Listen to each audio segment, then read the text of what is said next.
Okay, so thanks everyone for joining us for Skimo 101 tonight. I'm Jess Joyner from Mountain Shop and welcoming Eric Schmidgall from Mountain Shop, as well as Matt Hasenohr, a local Skimo racer. We'll be going over Wy'easter Skimo Race that we have coming up in a couple of weeks, and race technique, gear, and some ways to apply Skimo principles to your touring. So with that, let's get started. So Skimo, human-powered endurance sport that involves climbing mountains on skis, passing through a series of transitions, typically including a boot pack, before descending on skis. It originated in Europe, and I will let Matt and Eric get a little bit more into more history, but that's the general gist.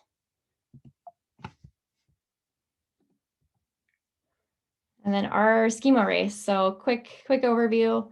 We'll be having a race at Timberline on Saturday, and Ski Bowl on Sunday. We'll have two different courses to involve as many skill levels as we can. You can do this on alpine touring skis. You can do it on tele skis. You can do it on a split board. Nordic skis, unfortunately, are not allowed, but should be something for everybody. And all proceeds, best part, all proceeds will go to NWAC. So anything we make on the race, we will be donating to our local avalanche center. Quick overview of the Timberline course. It'll be starting in Government Camp at the Timberline Summit Pass, also known as Summit Ski Area. Travel uphill along that Alpine Trail, cutting over into, so it'll follow the normal like uphill route for Timberline, and cutting over into the inbounds area of Timberline and ending at the lodge. 3.5 miles, about 2,000 feet vertical gain, and estimate of 40 minutes to 2 hours to complete the route. The race, just to reiterate, is an uphill only race. So it'll be ending at Timberline Lodge and doesn't include a ski descent.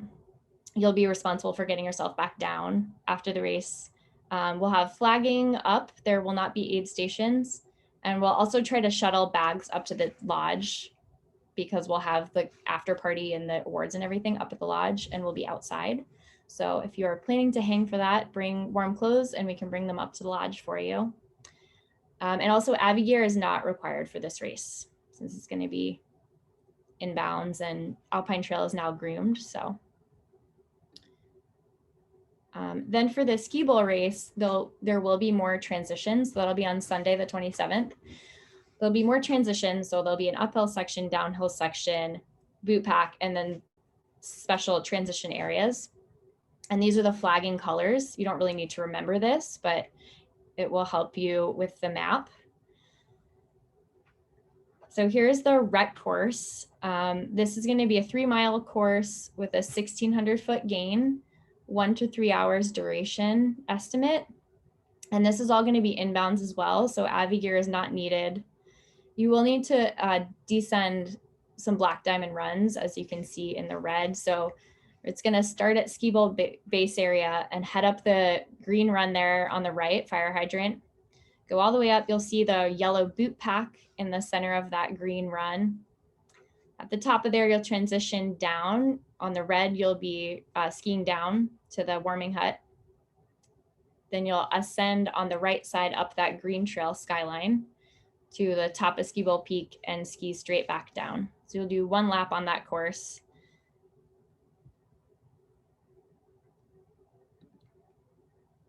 And then the long course, it's going to be 2 laps. We're estimating about 9 miles and 5,000 feet of vertical gain, about 2 to 4 hours duration. This will require Avi gear. And if you register for the race, on UltraSignup, there's an option where you can check requesting Avi gear. So for $20, you can rent an Avi package, a transceiver, a probe, and a shovel, and we'll bring it up to the race for you if it's not something that you own. And it will require steep technical skiing through the outback, which is kind of in this section here.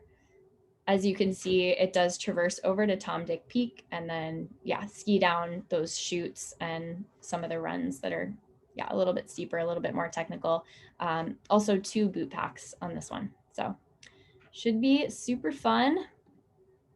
Required gear for the races. For the uphill race, we're just requiring that you kind of bring the gear that you know you need to take care of yourself. We will have access to like ski patrol if there's an emergency, but just be smart about what you're packing. We're not really requiring you to bring any of these things because it's a short course and it's uphill. So it's kind of your discretion. You will need skins. For the ski bowl courses, helmet, skins, a backpack is required for the boot pack section. So you'll need to make sure that you can put your skis on there. You can't hold the skis as you do the boot pack, and also add gear for the long course. And race demo packages, we have an awesome opportunity to have DynaFit is letting us use some of their race skis. So we'll have those available. And we're also working with Oxo to use some of their ultralight touring skis as well. So those can be picked up from the shop starting Wednesday. We're gonna try to not have the demos actually at the race. So that'll be required to be picked up ahead of time. It'll be $30 for one race and $60 for both. And all of that cost will be a direct donation to NWAC. So really cool opportunity there. And I will, with that, turn it over to Matt and Eric. Awesome. Thank you, Jess. Let me go ahead and share my screen here. Get this set up real quick. Awesome. Yeah, so for those of you that don't know me, my name is Matt Hasenohr. I am a local here in Portland, Oregon, and I've been skiing the Northwest for the past 8 years or so. And I've gotten into this wacky sport called skimo racing or ski mountaineering racing for the past few years. And just, I'm excited. I've been helping Eric and Jess with the race and just said, hey, let's get on here and maybe share some information. It can be a bit tricky to find information on skimo racing in general. So, I'm just excited to share kind of what I've learned. I've been fortunate to learn from others and have some mentors in the sport, and they've been gracious enough to share what they know with me. So I just want to pass it on and hopefully get more people stoked to get out there on touring skis, maybe get a lighter setup and enjoy the up a little bit more. It's an awesome way to get a workout and train in the winters.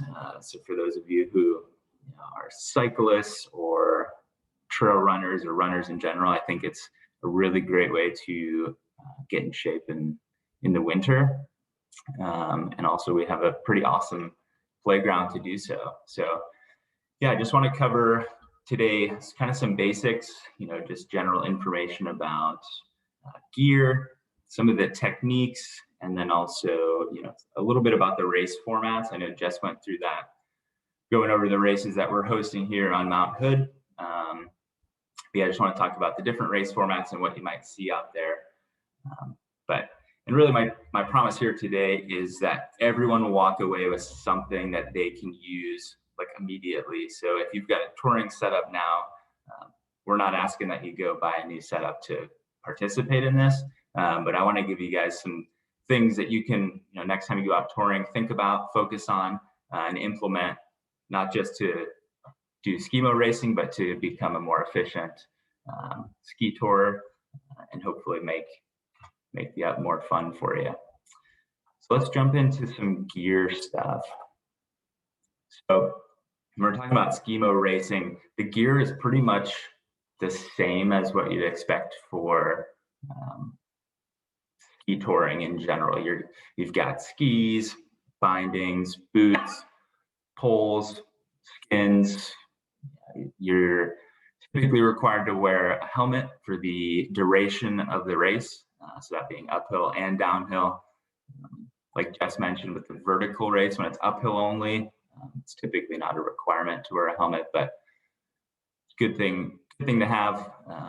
There are some clothing, clothing's not optional. And there's some certain things there that we'll touch on just around, skimo racing in general. You tend to wear less and something that's, you're going to be getting warm quick, which I'm sure a lot of you have experience with touring, especially on the volcanoes in spring or the summer. It gets warm. A pack and then avalanche gear as well. But most of the stuff is, similar to what you'd see in your touring setup. And there's just some minor differences that make it specific and things to look for if you're looking at skimo racing.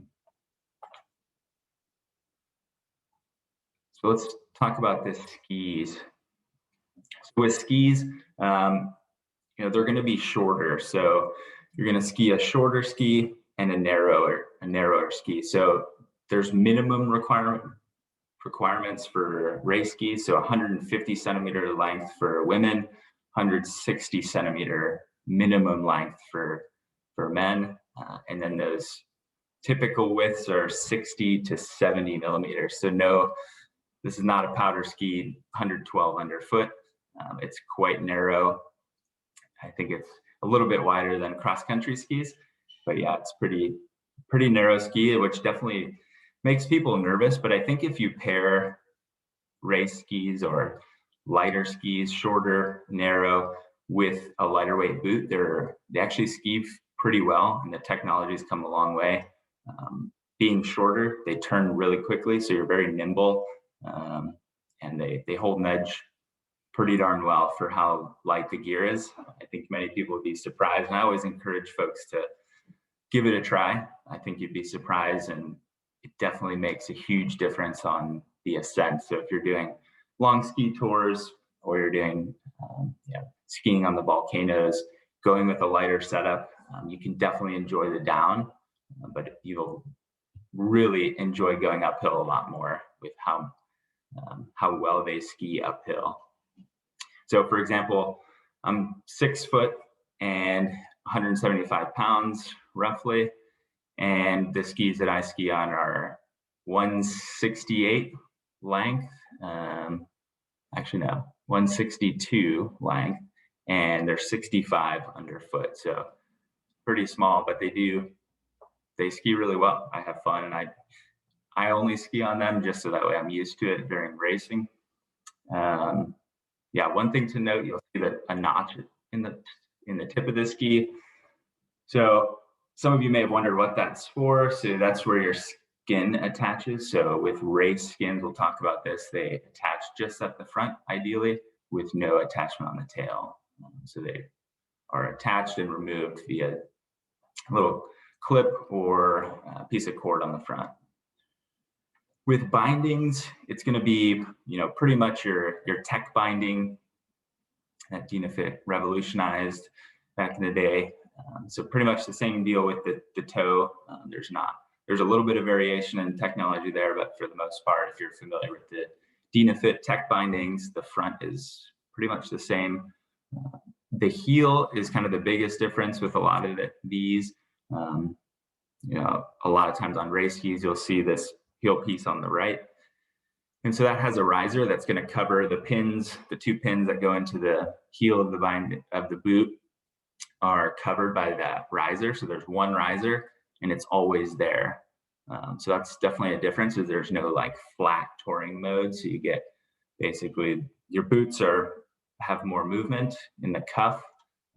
So you always have that riser there, but you get used to it and it's not much. But that's definitely one thing you notice right off the bat, is if you're used to having 2 riser settings, just having one is a big difference. But we make up for that in other ways, and you'll find that it's you quickly don't notice it even on steep skinning terrain.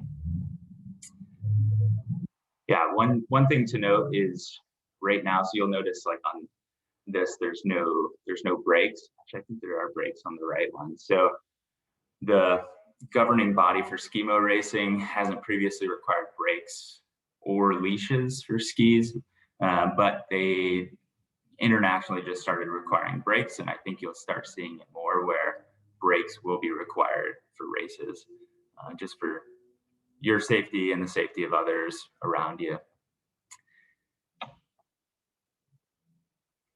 All right, so let's talk about skins a little bit. So some differences here. Basically, you can see this picture here kind of shows it nicely. This was from a previous year's race over at Ski Bowl, local, well, no longer local crusher Tom Nelson. So you can see the skin attaches at the front of the ski there with that notch. But if you look at the tail of the ski, the skin is actually cut 6 to 8 inches from the tail of the ski, and it has no attachment on the back. And so if you think about the direction of travel with skins, you're one, putting a force down on the skin. And so there's glue holding the skin to the ski, and you're moving in the direction that holds the skin on. So for the most part, the skins stay on really well. And this basically is to allow us to remove the skin just by grabbing the little bungee cord at the top and ripping that skin off. So you see pictures of people ripping skins off, but this truly allows you to leave the ski on and rip the skin off in pretty quick motion. And so for the most part, the skins stay on. You do run into issues where they ice up, but there's ways to help prevent that. So that's definitely a big difference and helps save a lot of time and weight. And honestly, I've started doing this on a lot of my touring skis. I just leave the tail off. I think it saves weight. And usually if your glue's in good shape, you shouldn't have too many issues with the skin coming off. One thing to note with skimo racing, and I think this is one thing I want everyone to walk away with, is that you should wax your skins. So everybody talks about waxing skis. You can also wax your skins. So this helps with a few things. It helps with glide. So we'll talk about that when we touch on technique, but it's going to help you glide on the snow. So we're going to be as efficient as possible as we're, racing across the snow. And then it helps prevent glopping. So I'm sure those of you that have ski toured, you get snow, especially here in the Northwest, with how much water we have in the snow and sometimes how warm it gets. Getting snow stuck to the bottom of your skin is not fun. So you can actually wax them, and you can actually do a hot wax on them. So what I do with mine is you put your ski on the bench, throw your skin on it, and then take your stick of wax and just rub the stick along from tip to tail. And you don't need to put much on there. You'll see it start to crayon onto the skin. Then take your iron, really low setting, like basically as low as it will go, and then just do one pass from tip to tail.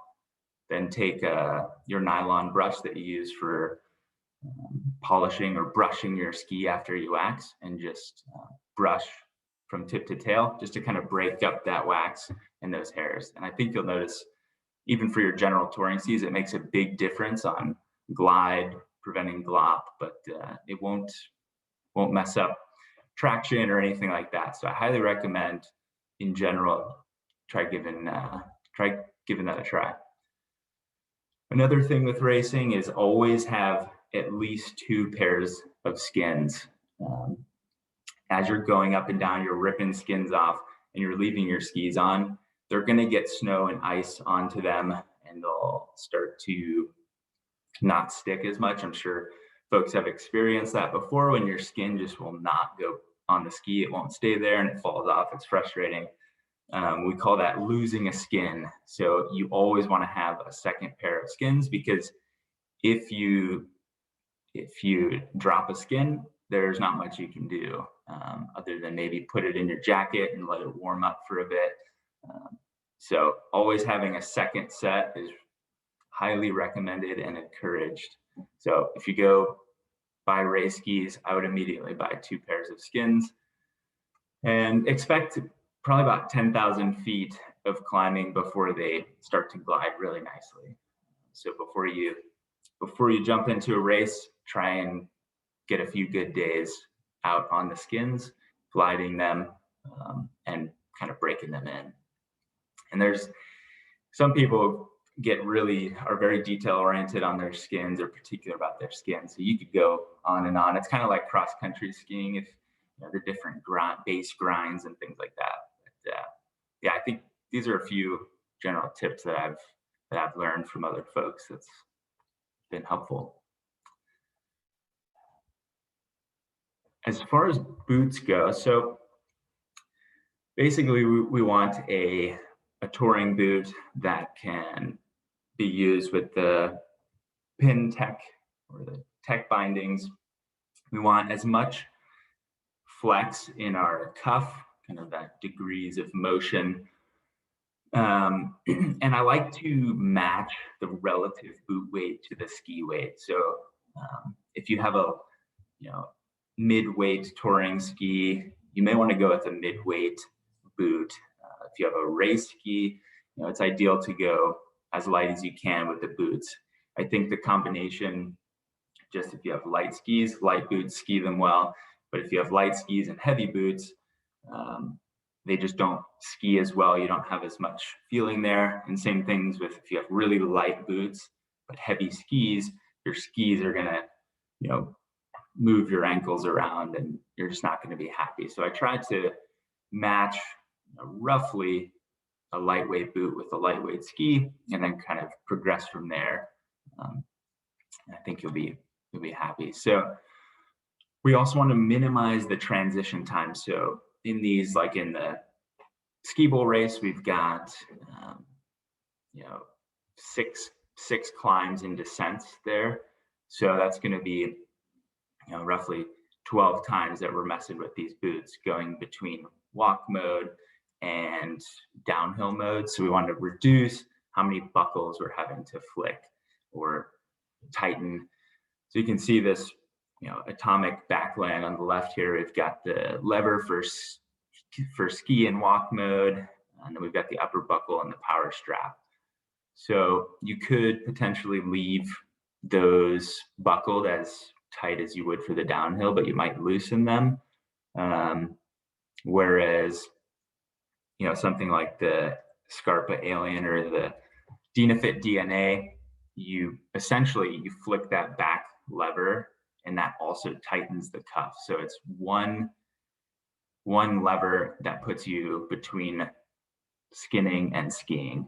So really quick transition time with that.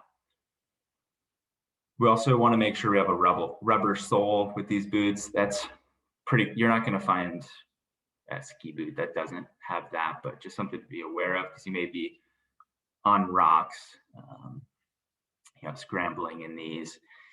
It might be important for you to have a crampon attachment. There are some races that require crampons. So having a place that crampons can be attached to the boots may be important. It's pretty common now to see these boots have front and rear. I know there are some boot manufacturers having their own technology with crampons, or they could take a semi-auto, but it's pretty common to see both front and rear crampon welt. So first, fitting a boot to your foot or finding a boot, what I recommend is when you go and try on boots at local shops, if you're going into Mountain Shop, they have an awesome set of boot fitters that can be a great help.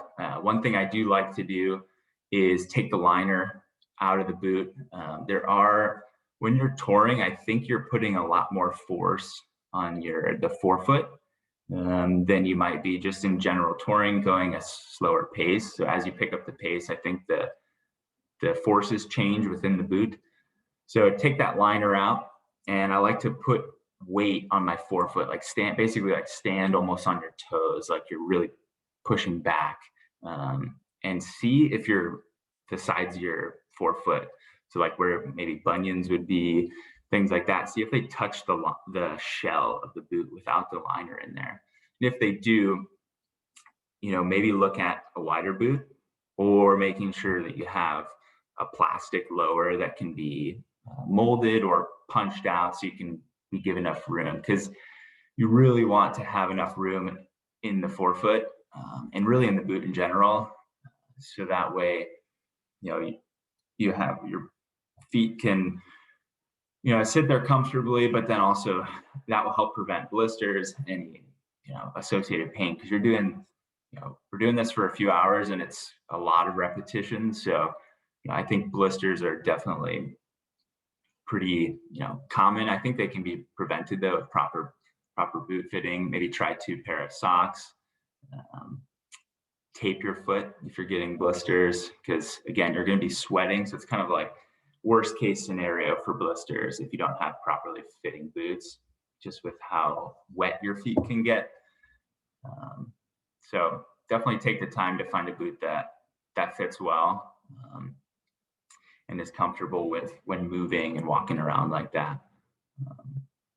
Another thing that I found with blisters is try to eliminate areas within the shell of the boot where the liner can stick to the shell. So the heel is a good example. When that gets wet, a lot of times the liner will stick to the shell and will prevent it from moving with your foot.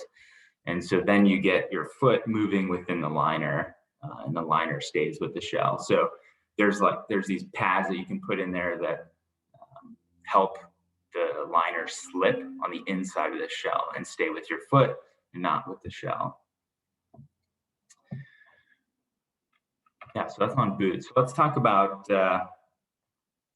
poles. So I think this is a big one, and another thing that I think most general touring or ski touring could take some kind of advice here is when you're on the uphill, you want longer poles. So when I started ski touring, when I ski at the resort, my poles are like 120 to 125 centimeters, I think, if I'm using the adjustable ones. But for skimo racing and for touring in general, I like to either lengthen the pole as much as it will go, 130, 135, but my race poles are 140 centimeters, so a pretty long pole. And that really helps get you into the right position. And we'll talk about technique for skinning, but yeah, go longer, try out longer poles. It's going to help keep you in a better body position, also give you more leverage. That will overcome maybe not having quite as much of a riser on your heel. Another thing to look at with poles is, these gals here, it looks like they're using cross-country poles or Nordic poles if you've cross-country skied, but you want to make sure you have a standard strap on there, just like a strap that goes around your wrist. I know sometimes the Nordic poles have like a Velcro strap. I think Lecky or Leaky, I'm not sure how you want to pronounce it, they have a system that latches into the handle and goes on your hand. That's fine, but basically you want to be able to take your hands off the poles quickly, put them on the ground. So having kind of a standard strap, sometimes they call them a biathlon strap. And you also want to have a snow basket. So if you get Nordic poles, make sure you get a bigger snow basket for it. There are brands that make a skimo specific pole that have the snow basket and the proper strap. But yeah, get a larger snow basket on that, because the Nordic poles typically have a smaller basket that will plunge straight through the snow, and you'll feel like you're skiing with an avalanche probe. It's no fun. You don't get any leverage there.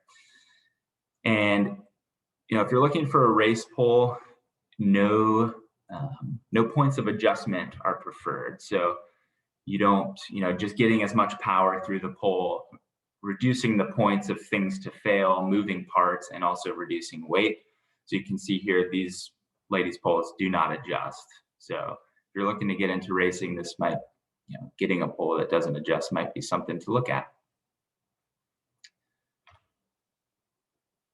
All right, we'll touch on clothing here, and you can see, proper attire, I would say, goes from left to right, starting with Eric here on the left in his jorts and cutoff shirt. This is really what we want to see people wearing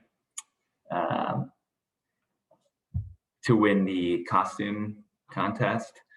So, really, there's no right answer here. you'll see a bunch of people rocking the skin suits or the race suits out there. But really, I suggest, wear what's comfortable in the uphill, play around with it. If you start to go faster, what are you comfortable in?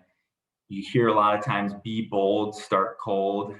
And this really reigns true here. When you're racing, right, you're going to be going faster. Even if you're new to it, you're going to be excited and going for it. If you've ever done any sort of competitive endurance event, you're going to start going and you warm up really quickly. And the uphills are quite a bit longer than the downhills. The descents tend to be, fairly quick. So you don't, you warm up, you get warm on the climb, unless it's crazy weather conditions on the way down. You typically stay warm as well in the same layers, but bring layers. And some races require certain layers, wind layer, waterproof layers, but bring layers to put on top, something like a thin shell and then an insulation piece. You're going to be out there. So you want to think about, what if you get into a scenario where you have to stop, you have a piece of equipment fail, are you going to be able to stay warm? Typical, same thing for touring, but I would say, definitely dress a little colder than you might think. But spandex it's not frowned upon in this sport. You won't be laughed at.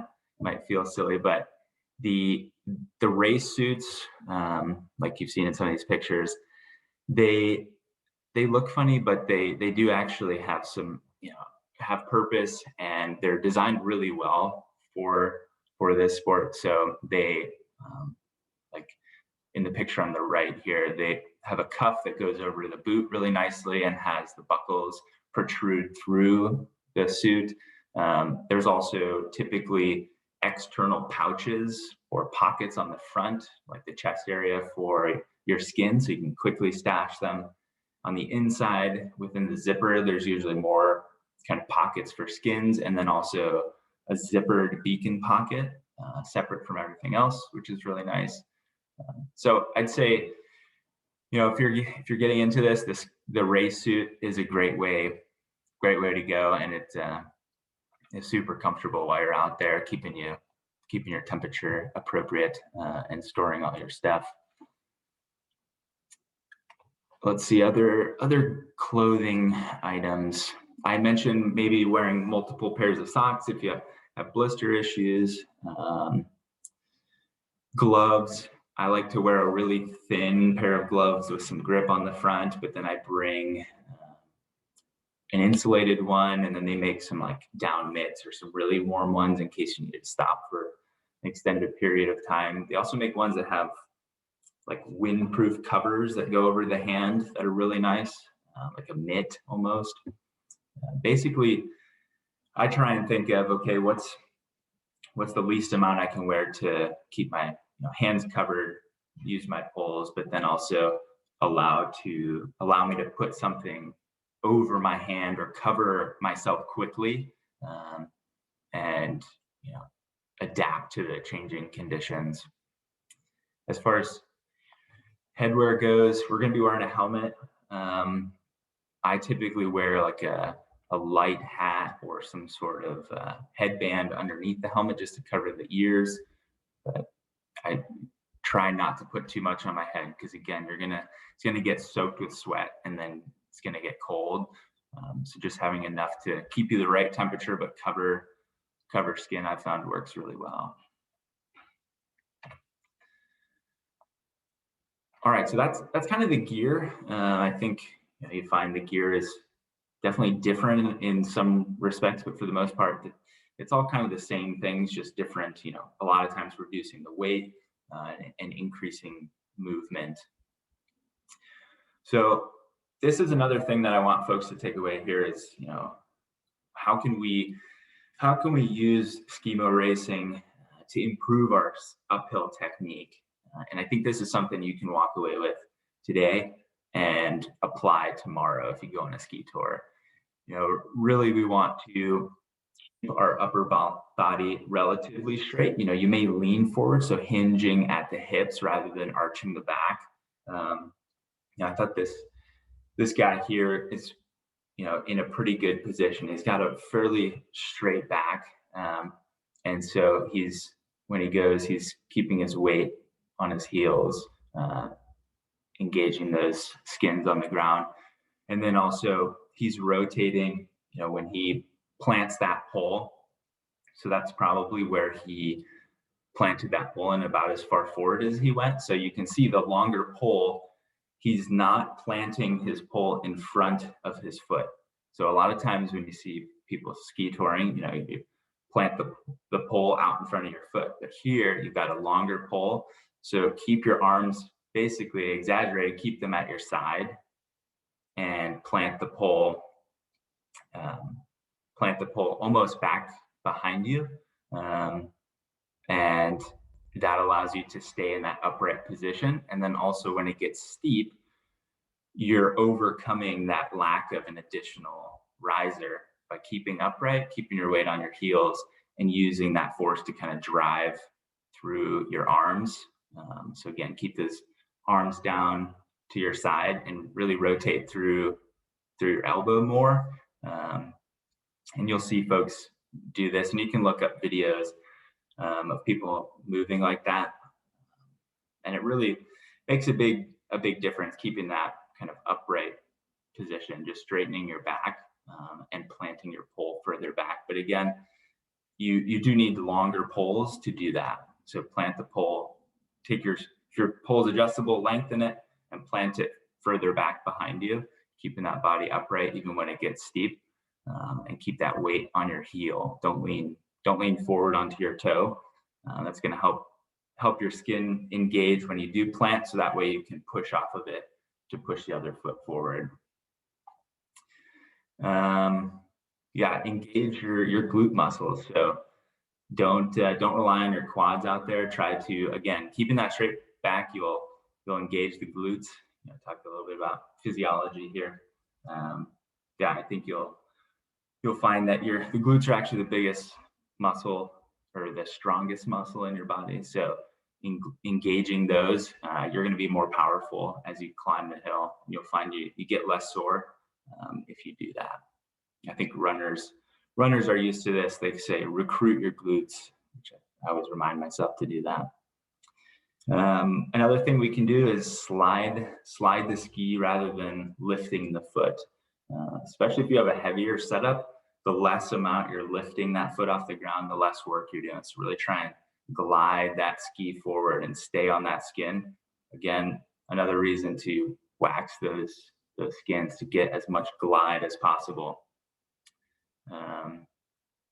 And then when it gets steep, still maintain that straight back and keep that weight on your heels. It really makes a difference in not sliding backwards. When things are flat, so if you do have a flatter section or a lower angle, we want to get as much glide as possible. So if anyone's ever done classic Nordic skiing, it's a very similar motion where you're really trying to exaggerate the glide forward as much as possible. And this is really going to propel you, ahead of your competitors. And I think it will also, just in general touring, if you can glide, it's not very hard, but you make up ground pretty quick. Typically at the beginning of the race, it will be a sprint to get position if there's like a single track section. So if you do plan on racing and you find it fun, I encourage folks to definitely practice sprinting, because it's very, very awkward on skis and feels very weird. But if you do it a few times and practice it, it starts to feel more normal. I wouldn't say it feels normal. It still feels weird, but definitely practice that. And then downhill. So this is, again, we're on small skis. So you are doing a bit of survival skiing. It's not the prettiest skiing. You can watch videos of folks skiing out there, but the goal is, it's a race. So you are trying to ski down as quickly as possible. Because you're on a shorter ski and a narrow ski, it's going to get buried in the snow. So you do tend to do what I like to call a controlled backseat. So when we learn to ski, they say, oh, don't backseat, sit, like this guy's doing, where he's sitting. It looks like he's sitting in a seat. We don't want to do that. lean forward. But if you lean forward, you're going to bury the tips of the skis and go ass over tea kettle. So we want to maybe do a back seat so we can bring those tips up, almost like, depending on snow conditions, maybe you're skiing powder, but sit back a little bit and take fewer turns. If you're doing quick turns down the mountain, there's just more chance of getting buried. You're going to go deeper in the snow, less speed. So maybe make some wider turns. Also look for areas where you could speed check. So if you're going through a deep snow section, but then there's maybe a flatter area or somewhere that's groomed or the snow's been brushed away, maybe use that to do a speed check, but go straight through the deeper snow. It's not pretty, like I said. So it's basically just trying to survive and not fall. One thing for going downhill is if, let's say it's snowing, on the way up, your sunglasses or glasses that you're wearing may fog. So I like to, if it is snowing, not wear any glasses, but have my goggles up on my helmet and definitely put them on to go down. That's one thing. If you've ever skied in snow or while it's snowing without goggles, it's a pain. So if you're trying to race, you definitely want to have goggles on. So practice, like when you're out doing laps, take the goggles, practice putting them on as you transition and skiing down with them. And that will help you just see better and visualize how you're getting down safely. So the next piece of this is basically transitioning. So going from uphill, transitioning to downhill. I'm going to show a couple of videos here. So this is going from skinning. So we're going uphill and then transitioning downhill. So we got to take our skins off and lock into ski mode to go downhill. And this is at what's called a sprint race. So they're doing one uphill and then transitioning to go down. So we'll just watch these guys here. Let this play. There's some rowdy Europeans yelling at them.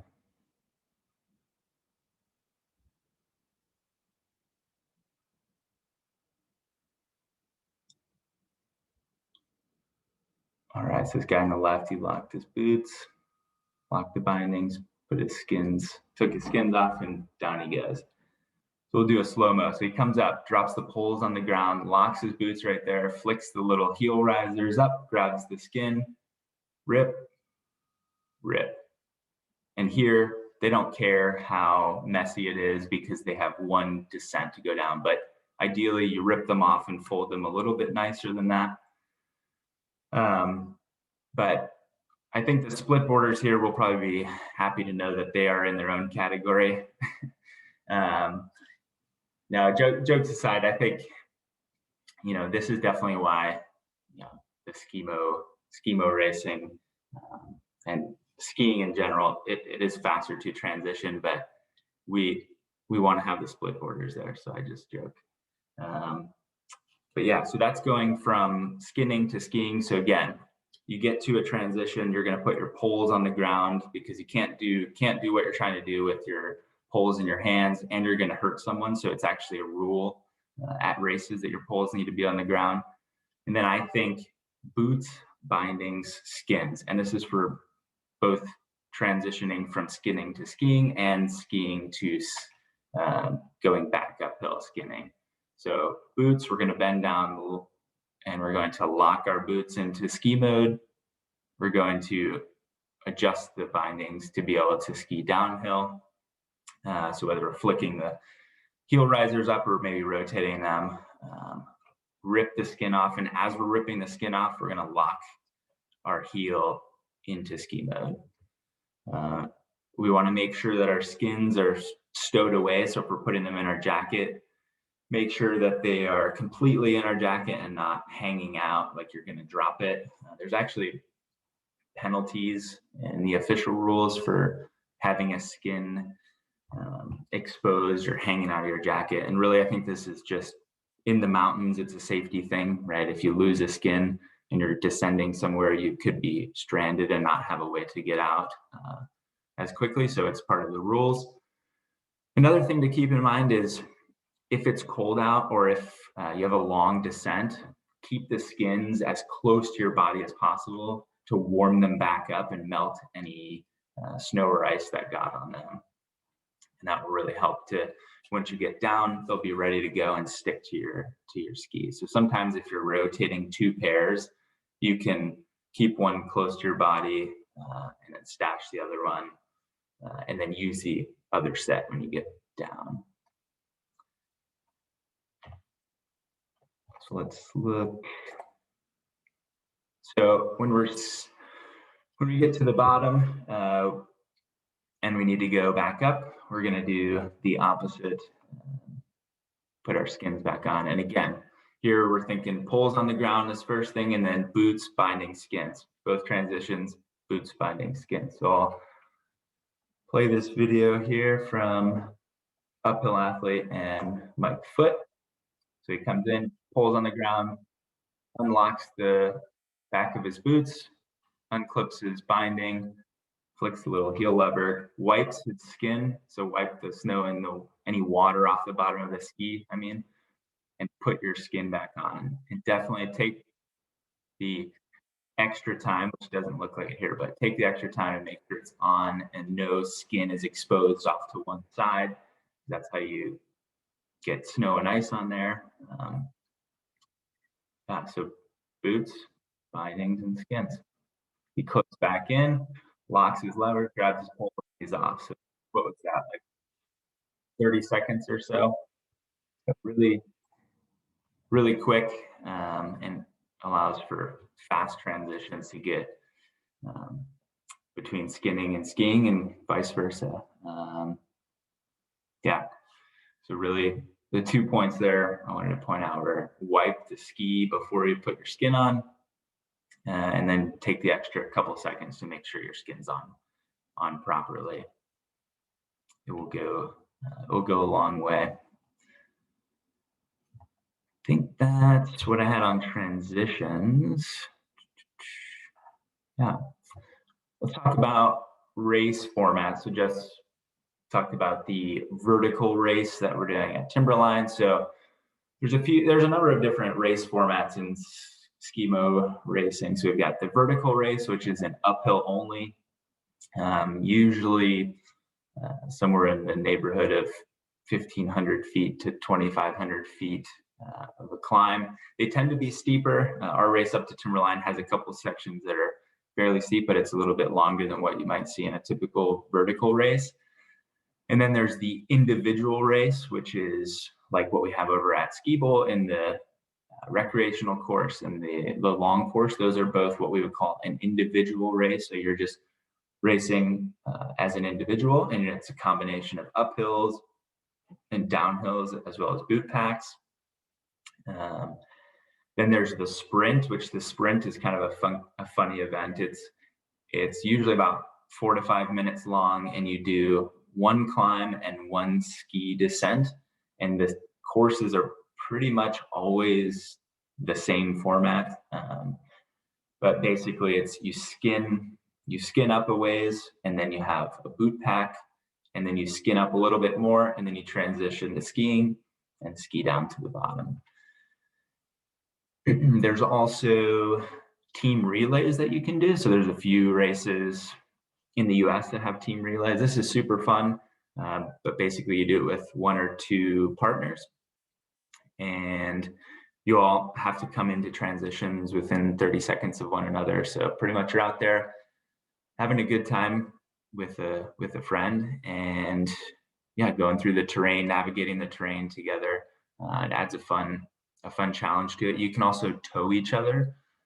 So you can have like an 8 to 10 foot bungee cord between you. So if one person's stronger on uphills versus flats, you can tow each other. It just helps to keep you together as well. Also, if somebody in the back wants to eat, it makes it easy to do so. So it's a fun format to race. There's a few. So up in Washington, there's the patrol race. It's a 3-person team. There's, let's see, the Power of 4 in Colorado has a teams race. There's Steep Dreams up in Golden, BC has a teams race. So yeah, definitely different formats to go. I think most of what you see are individual races and relays here in the U.S. But I think in 2026 this will be an Olympic sport. So I think you'll see, you're starting to see more races. I think you'll start to see more disciplines kind of show up at these. So you may see them, and they're fun to try. So a few takeaways. Like I said, I wanted to give everybody, some tips and things they could walk away with immediately without having to go, buy a whole new ski setup. So a few things that I'll leave you with here is work on skinning technique. Try and keep that upright position. There's definitely some videos out there that you can check out, YouTube and the like, but try to plant your pole further back rather than leaning forward. So just work on that skinning technique. Looking up the hill can also help put you in that position. And with that comes lengthening your poles. Give it a try. Put your poles, adjust them to as long as they'll go, or grab some Nordic poles and try that out. I think you'll be amazed at how much of a difference it makes, kind of rotating from your elbows and keeping a longer pole and looking up the hill. Wax your skins. So like we talked about, I think this really helps, especially in the Northwest, prevent the glopping just for skins in general going on a tour, but also helps you glide. So you're going to be more efficient, save energy, go longer. And then also wax your skis too. That's another, that's a no-brainer. But with touring specifically, when folks get skin glue stuck on the bottom of their ski, a lot of times that's because the ski's not waxed. So it can help your skins come off a lot easier by having them waxed, in addition to the other reasons to have your skis waxed. Practice transitions and adjust. This is a big one. Definitely practice transitions over and over and over. So the videos I showed there, like they're going and practicing transitions 50 times, 100 times. They're doing it over and over just to dial in that movement, and then adjust it to your gear needs. So depending on your boots, depending on your skins, maybe you need to grab the tail of the skin and rip forward. Play around with it and practice with whatever you're planning on racing with. Practice doing the transitions. It makes I think a lot of time can be made up, and there's no better feeling than coming into a transition after folks and leaving before them. So I like to go find a 50-foot hill and just skin up it, transition, ski down. And even when I'm doing a casual tour, I try to do transitions quickly, like I'm in a race, just to practice that movement. I'd say if you're planning on racing, train with similar equipment, so both uphill and downhill. Train with what you're going to race on, not just your skis and boots and all of that, but like pack and maybe clothing as well. Because when you're racing, you're going to be more stressed. So just having the same clothing on, or pack, or water in the front, all of that, reducing the stress and being used to what you're racing with will be really important. And the way to do that is to train with that same stuff. And most importantly, have fun. I think it's an awesome community, especially in the Northwest. It's a fairly small community, but I think people are excited to get out there. We've got a lot of people that backcountry ski and ski tour, so I think it's a great way to get out there and kind of have a competitive edge to it. And it's you get to work hard on the uphill and rip it on the downhill, or as Eric coined, I think he said, business on the up and party on the down, which I think is fairly accurate of the sport. So one last thing here, just as far as training, if you're local to Portland area or Mount Hood, different areas to train here. I like training, inbounds or pretty consistent uphill routes, just, areas where you're not maybe breaking trail and you're able to move fast while skimming. So a few options here. So over at Ski Bowl, they do have an uphill route. There are some different policies. So it is on their website. You can check out the uphill routes on their trail map. And then they do list out kind of when you can ski uphill there. But Ski Bowl is really nice because you can access like the steep terrain. So it gives you the opportunity to ski some pretty steep stuff on your touring setup. So that's fun. Timberline, they've got multiple uphill routes there. They did start grooming the Alpine Trail, which makes it really fast on the up and down as well. But definitely be careful of people going down. Maybe go uphill off to the side if it's busy. I've seen at certain times of the day get a lot of people coming down it. Meadows, I know it's not quite as clear as far as the uphill policy there. I know you are able to go out of bounds uphill, and I know some people do that. So that is also an option depending on where you're at. But Ski Bowl and Timberline are definitely my two kind of go-to training areas. Summit Pass down there is a good one if you want to practice transitions. You can just go to the top there, quickly transition, come back down, just do that a few times to practice that. So with that, I will pass over to Eric. He's got some stuff kind of touching on how we can apply this to general touring. Hey, there was one question that came in actually when you were talking about gear. Sorry, I missed it, but someone was curious about helmets and if you had any recommendations. They specifically mentioned like different ratings for different things, but yeah, that's a good question. I know, so you'll often see folks wearing like lighter ski helmets. There's some ski touring helmets out there. You often see people wearing climbing helmets. So I think there's definitely some options. I would say I would recommend looking for ones that you can either remove or they don't have kind of internal insulation, because you will overheat quickly with the helmet with kind of ear flaps on it. So if you can go with a lightweight helmet and then one that doesn't have any internal insulation or it can be removed. That's a good question. Yeah, and I think they asked about ratings. Like a climbing helmet is going to have more impact protection for the top, and a skiing helmet is going to have more like side protection, rotational protection. There are some really good options for dual certified helmets. I've got a really dorky looking one called the Gravel Duetto, which is really light, and it's got the top protection and side protection. I think a lot of helmets are heading that way, so I kind of recommend that. Something like that you can use for if you're going to climb Mount Hood, you can use it. If you're racing, if you're going to the resort, you can use it. And there are some more options coming out that are triple certified, so biking, climbing, and skiing. So that's a really cool option if you're someone like me that does a lot of different activities. It's nice to just have one helmet. But yeah, I think most races require at least like a climbing helmet. Climbing helmet's going to be the lightest, and then skiing can be a little bit heavier. Dual certified, I think, is the way to go if you're kind of a multi-sport athlete or you're doing things other than just skiing. Well, thanks, Matt and Jess. My name's Eric.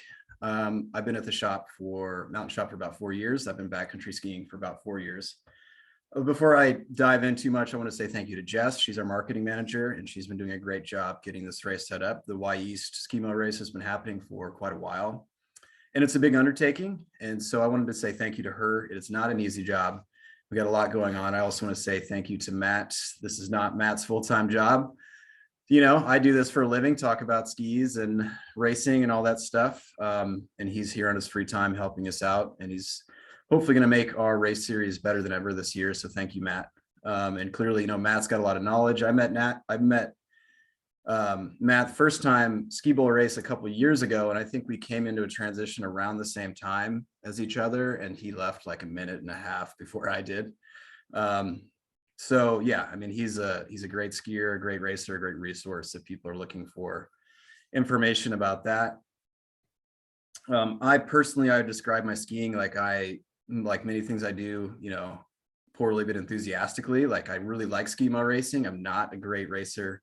I wouldn't describe myself as a great skier, but I really like skiing. And so when I think about all of these things, I like to use the principles of skimo racing and apply it to like how I can have more fun skiing every day. Like, you know, I ski 30 times a year, 30, 40 times a year.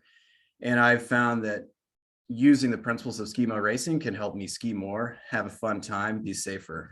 So I want to talk about that real quick. Yeah,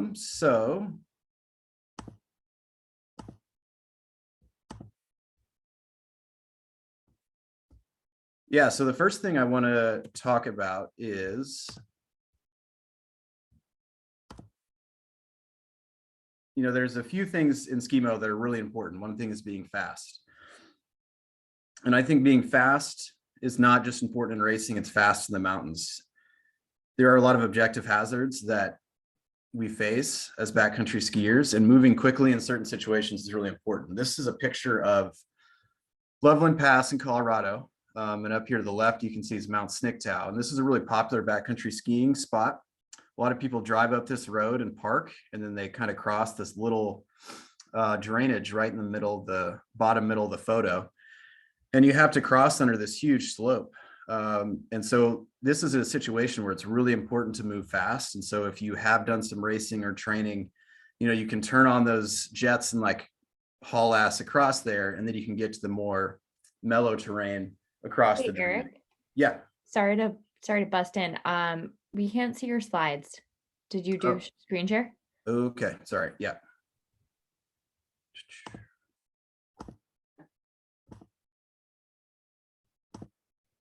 There you go. Can you guys see that? Yep. Yeah, and you can throw it in. This will help. This picture will help. Yes. So yeah, you can, you know, you cross this drainage to get to the more mellow skiing there to the bottom left. But you have to cross, like I said, this big open face, which is pretty sketchy. And yeah, so the faster you can move across that, the better. This is actually somewhere where a family friend died in an avalanche with 4 other people. And so I think it's always important to think about, you know, there are these hazards I'm facing when I'm out skiing. And so there are times when moving really, really quickly is important. Other issues you might run into are like weather windows. You're going to climb hood and like some weather's moving in, and you might want to move up and down really fast. I think the faster you can move, if you're trained on that and you feel comfortable doing that, it's going to keep you safer. Or if it's starting to get hot later in the day, things like that. And you can do bigger goals, like you can climb bigger mountains because you're not up there during more dangerous times. I think this one's really important for me personally. You know, I think a lot of us living in the city, we have to drive a lot to go skiing. And so I really value the time that I spend skiing. I ski a lot before I go to work. You know, I get up very early because that's the only way I can fit it into my schedule. And so I find that time spent not skiing is time wasted. So if you can master a transition, maybe not quite as quick as somebody that's a professional racer, but if you can transition quickly, you're going to spend more time skiing. You know, a little calculation, like if you can save 5 minutes per transition, and you're transitioning 4 times a day and you're skiing 20 days a year, you're missing out. Or you can save, you know, 6.5 hours of skiing. So that's just something that like you might not think about it as you're skiing, but the more efficient you can become with these movements, the more fun you can have. And as you can see in this traffic, I think this looks like it's I-70 in Colorado. Yeah, I mean, if you're driving to and from the mountain, it's taking you an hour and a half at least. Then maximizing the time you spend skiing is really important. It's not just so you can bust down the hill faster, it's so you can ski more.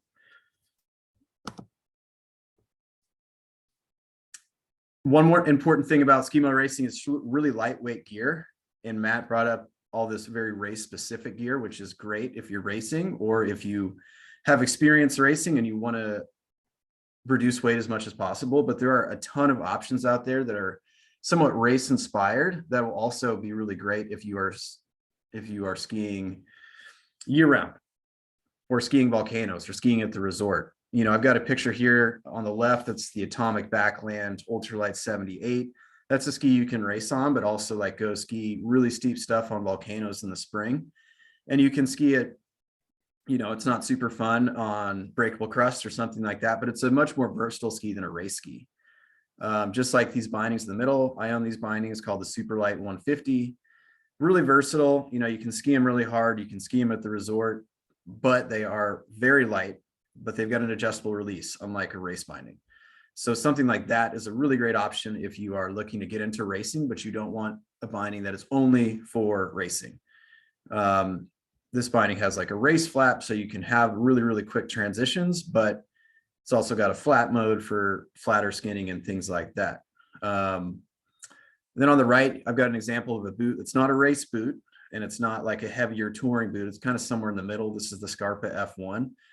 And a boot like this paired with the gear we have here, it's going to be a great option for doing something like skiing Rainier, skiing Mount Adams, where you're spending a lot of time on your feet. You're doing a ton of vert. You don't want something heavy, because something heavy is going to slow you down. So these are all things that are somewhat inspired by Skimo racing that you can race on, but you can have a lot of fun doing lots of other types of skiing on.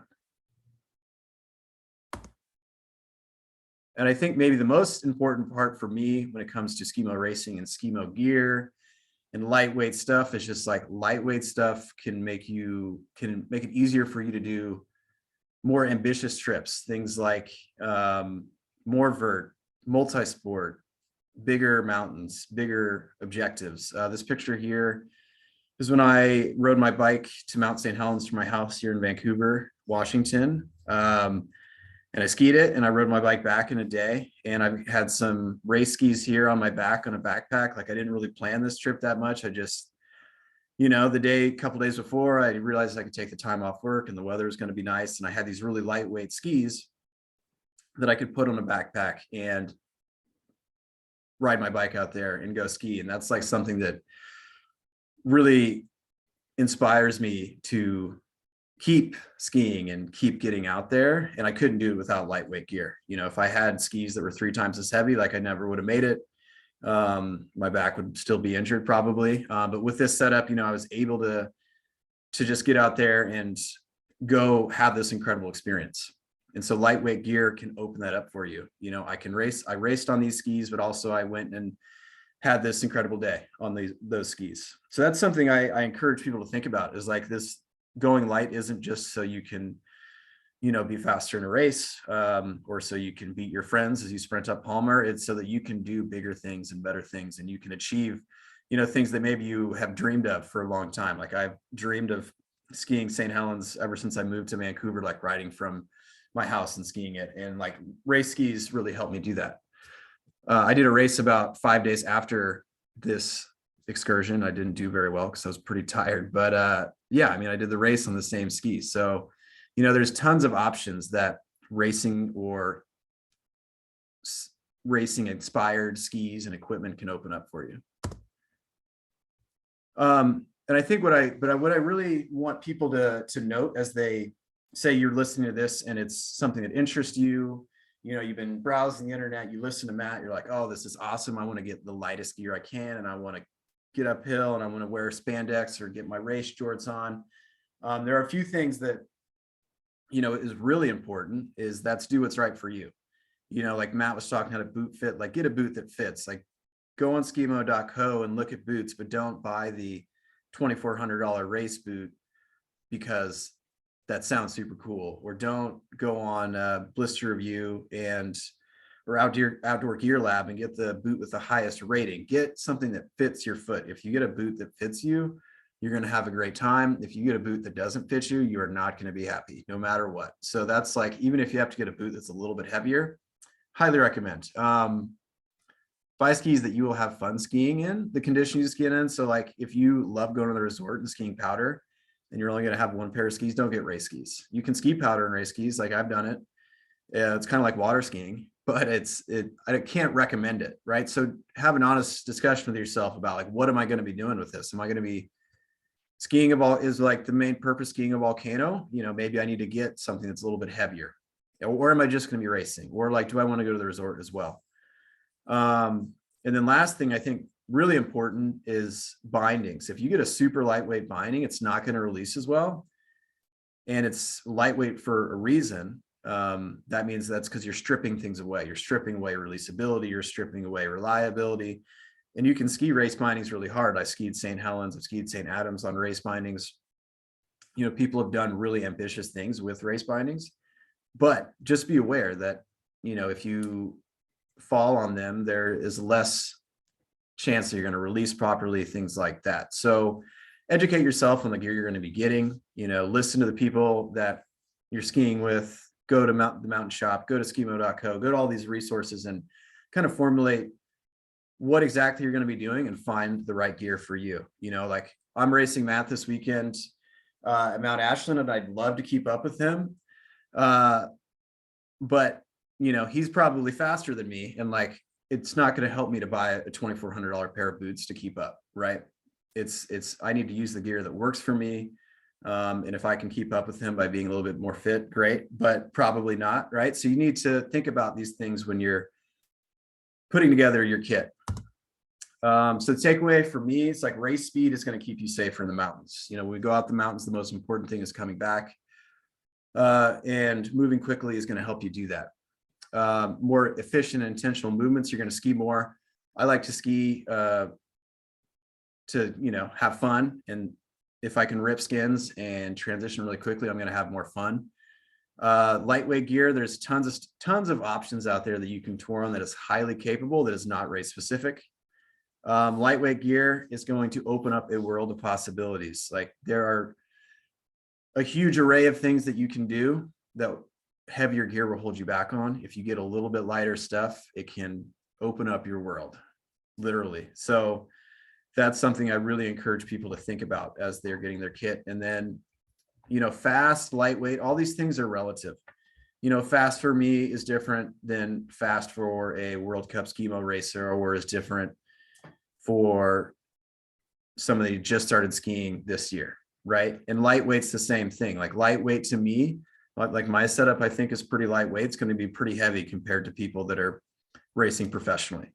So I think it's important to have a bit of perspective. Like if you're having fun, you're probably doing it right. And if that means that maybe your gear is a little bit heavier and maybe you're not quite as quick as other people, I mean, that's okay. It's all about, really, like Matt said, it's about having fun.